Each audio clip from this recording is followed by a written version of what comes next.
So the other day, no, but once, I was watching a video by Elephant in the Room with Ken LaCourte. It was a video about the history of homosexuality, gay, this and that. And it was really, really well made. Like, this guy did a level of research and has a level of intellectual honesty that I was really impressed with. But I stumbled into this. It's from 1 year ago. And the question is, why can't Arab armies beat the West?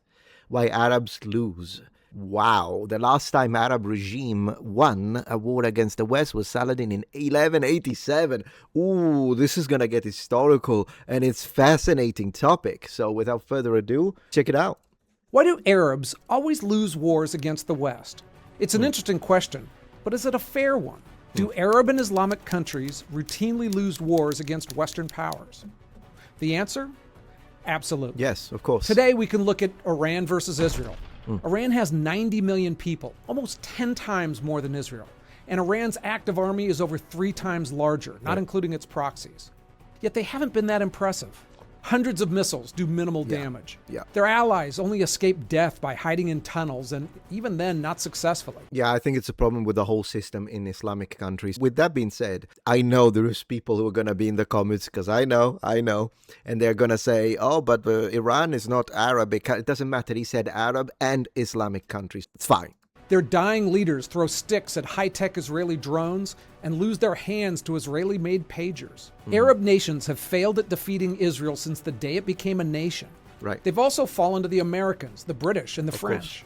In fact, the last time an Arab army won a decisive war against the West was the Battle of Hattin, with the Crusades, when Saladin defeated the Christian Crusaders and conquered Jerusalem. That was in 1187 AD. So what's going on? Hey, very different context. When you look at the medieval period, and they were scientifically advanced, the mathematics, the engineering, the university, the studies, it was very, very different to now. Like, Islamic countries now are nothing compared to how Islam was, and their countries were, like, still, by the way, a form of colonialism, and slavery and all the rest, and violence and forcing the religion through the sword. I don't know why no one ever complains about that, even though they complain about colonialism in the West. But with that out of the way, at least there was a certain level of advancement in the sciences. Well, that's completely gone for them, but it's not gone for us in the West. And so, of course, they will never win against us. It's impossible. I'm Ken LaCourte. I do my best to research elephants in rooms and give you straightforward, sometimes unpopular answers. Here, I very much appreciate you for that. I just want to say that. I dug into the cultural issues that make it hard to win wars. And while I'm not really focusing on economics, those issues certainly affect economies and industrialization as well. I mean, you've probably never seen a car made in an Arab country. True. Or a plane, or a computer. Nah, they've got oil. That's it. They've got the oil, and it goes only to a very select minority of very rich people, and the rest of the population lives in complete squalor and poverty, and they don't produce anything. They don't produce it. It's true.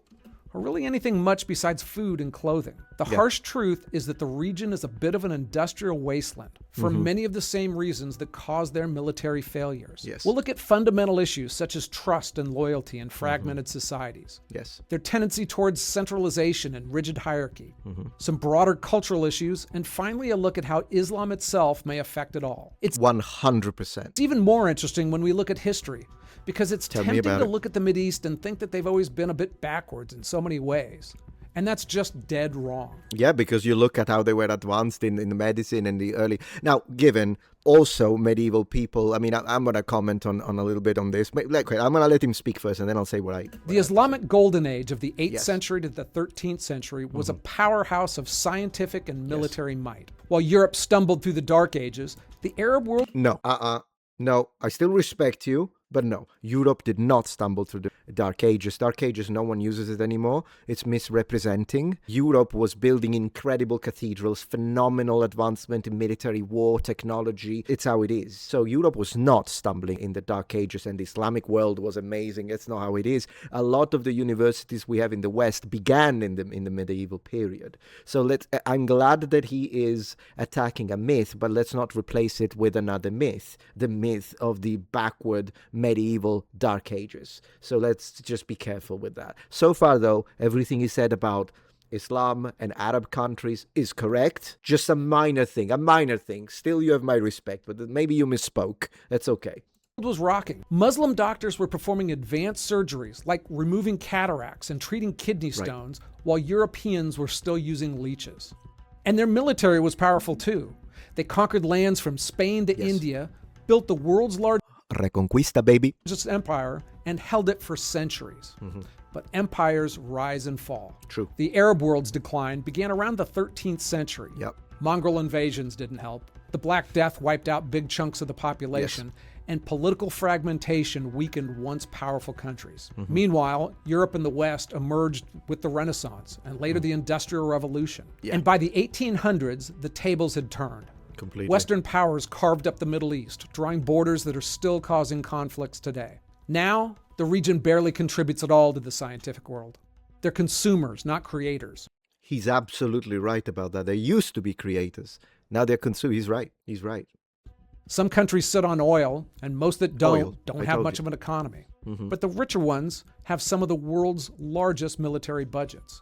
So it's more than about money or intelligence. It's about culture, politics, and societal structures that don't work like they should. But before we jump in, it's good to be cautious about cultural comparisons. It's easy to be like, we're great, they're not. And history is littered with leaders who screwed up by misreading other cultures. Hitler thought America was a mongrel country that'd be a pushover. The United States didn't understand the resilience of the Vietnamese or Afghans and got bogged down in endless wars.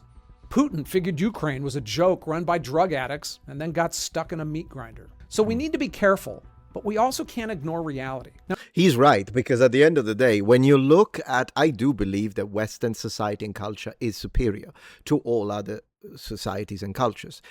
There are some societies that I truly respect, like Japanese society. I think it's a phenomenal society that we can learn a lot from. But there are also some problems. And I know that not because I read manga, but because I lived in Japan for 4 years and speak the language fluently. So I understand the pros and cons. There are some aspects of Japanese society that I respect and I think we can learn from. And there are some other aspects that I'm like, you really need Jesus, brother. So like it really depends on the situation, I suppose. But the reality of the fact is that when you look at a country like ours, and when I say a country, let's say the West, okay?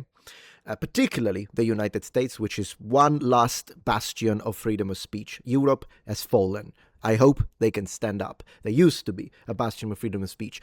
Freedom was one of the reasons why we fought against the Austrian painter and his fan club, and then the fascists in Italy and all that, only to fall again into the same trap. At least America learned from it.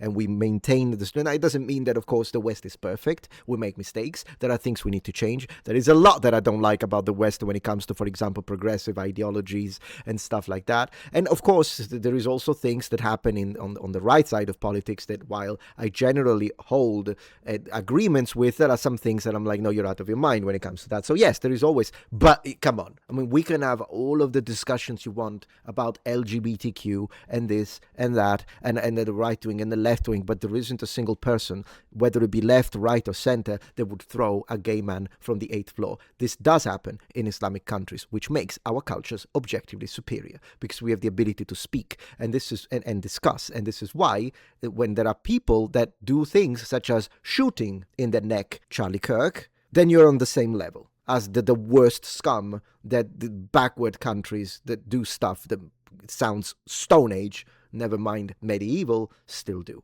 Because you're destroying the ability to have constructive discourse where I can disagree with you, but I can also learn from you. And that's what we are still trying to defend here in the West. But good luck doing that in Iran.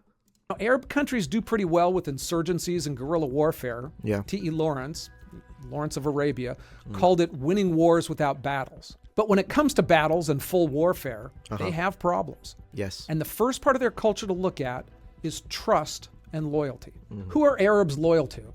Who are their soldiers really loyal to? Trust and loyalty issues plague Arab armies, hurting their effectiveness from top to bottom. It's a problem that starts with rulers who are afraid of their own military, and it trickles all the way down to soldiers not trusting their officers. For Americans or people in most of the world, their primary loyalty to their country is a given. Of course. But it's more complicated in the Mideast. Unfortunately, I mean, there are some forces that are trying to remove patriotism, but I do respect the patriotism that usually Americans have. For many, tribal and religious loyalties come first. Yes. They're bonds based on shared ancestry, traditions, and support systems that have existed for centuries. Those ties can be much stronger than national identities, which are relatively new in some Arab countries. Right. This often starts at the very top. Rulers stack key military positions with members of their own sect or tribe. In Syria, So basically nepotism. the Alawite minority controls the military. In Jordan, it's the East Bankers.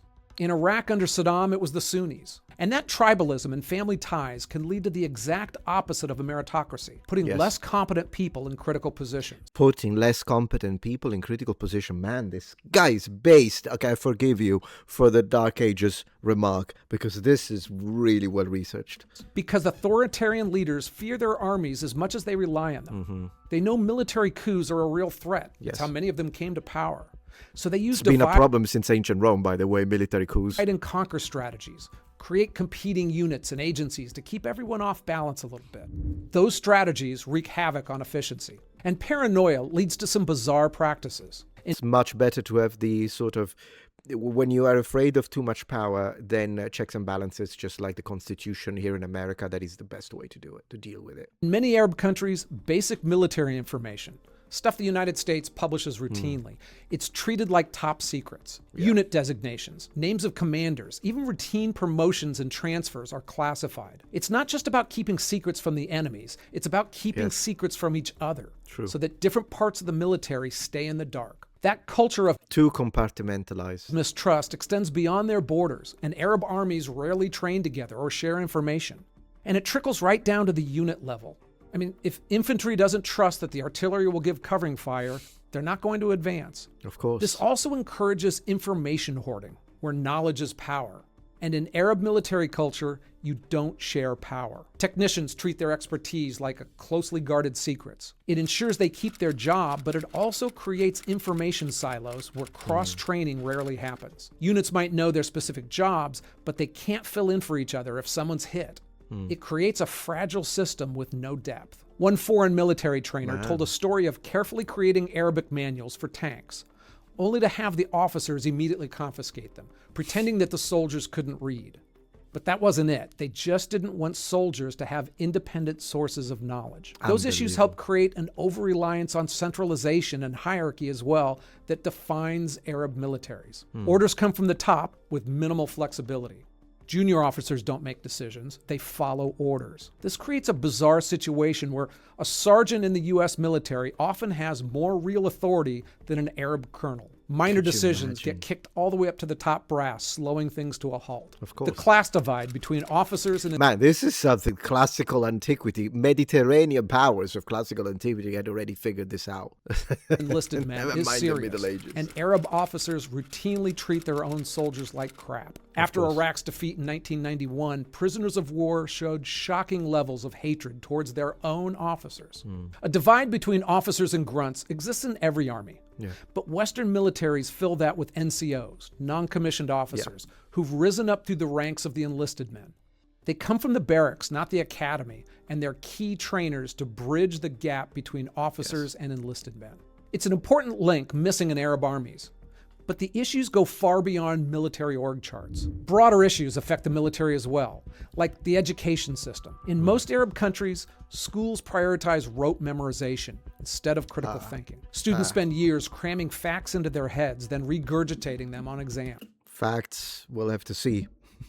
Questioning the teacher, exploring alternative solutions, that's just not popular. That same attitude comes into the military as well, where conformity rules. Innovation, initiative, no. As one military observer put it, the nail that stands up gets hammered down.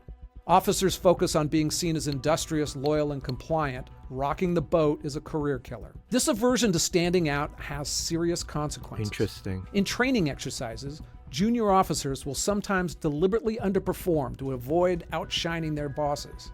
Mistakes are covered up rather than used as learning opportunities.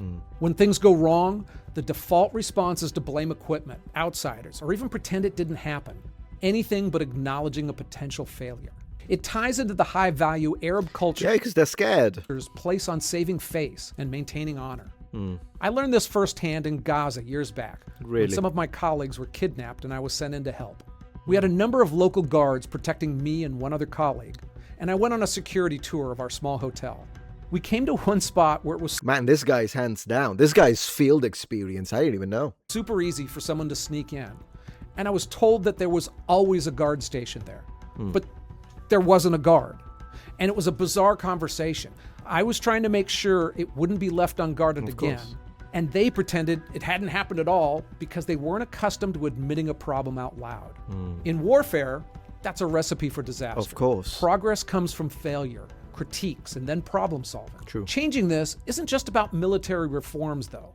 It would take a fundamental shift in the wider social and religious culture. Absolutely.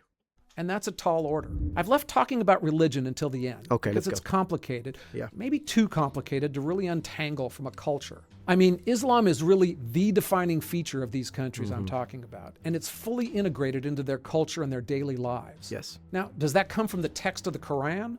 Or does the culture determine how it reacts to the faith? Both. I find it best to visualize religion and culture as threads in an Exactly. intertwined rope. He's absolutely correct. After 1,400 years of coexistence, it's impossible to really separate them. It's the same for us, by the way. Western culture is intertwined with Christian religion. It's just how it is.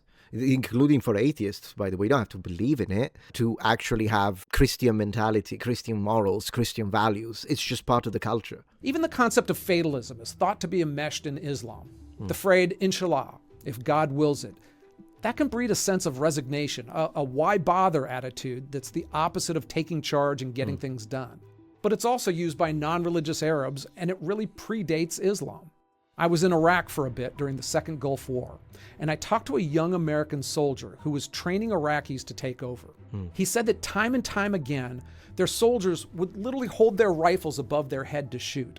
Their belief was that God would guide those bullets, so it really didn't matter if they aimed their guns at all. That's not great soldiering. The last point about religion is to look at the more westernized concept of separating church and state. I actually prefer it if that's what they do when they try to shoot us, honestly, at this point. Yeah, do it. Do that. Fantastic.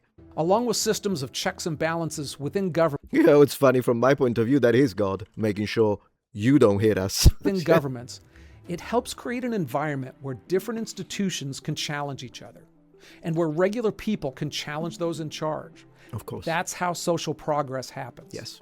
But when a single authority controls both religious and political power, it Yeah, the guy's out of the picture now, innit? can be difficult, sometimes impossible, to challenge those norms and the powers that run the place. That stagnates growth, and it stagnates the improvement of a civilization. And as we've seen time after time, civilizations that have their acts together are a lot more likely to win wars. 100%. That came into play There are other factors, obviously, but he's generalizing, and I think he's doing a fantastic job. in World War II, where on so many levels, Germany was an industrious, advanced society. Yeah. But it also had fatal flaws. To understand how both of those could be true, I read a fascinating book called Ordinary Men, which looked at one battalion of regular guys who were transformed into the worst mass murderers you could imagine. I turned it into this video that raises the question, would you and I have become good Nazis? Wow. It's pretty interesting. Hey, thanks for joining me. Yeah, I'm active in the comments below, so chat with me there and check out some of my other videos if you like this one.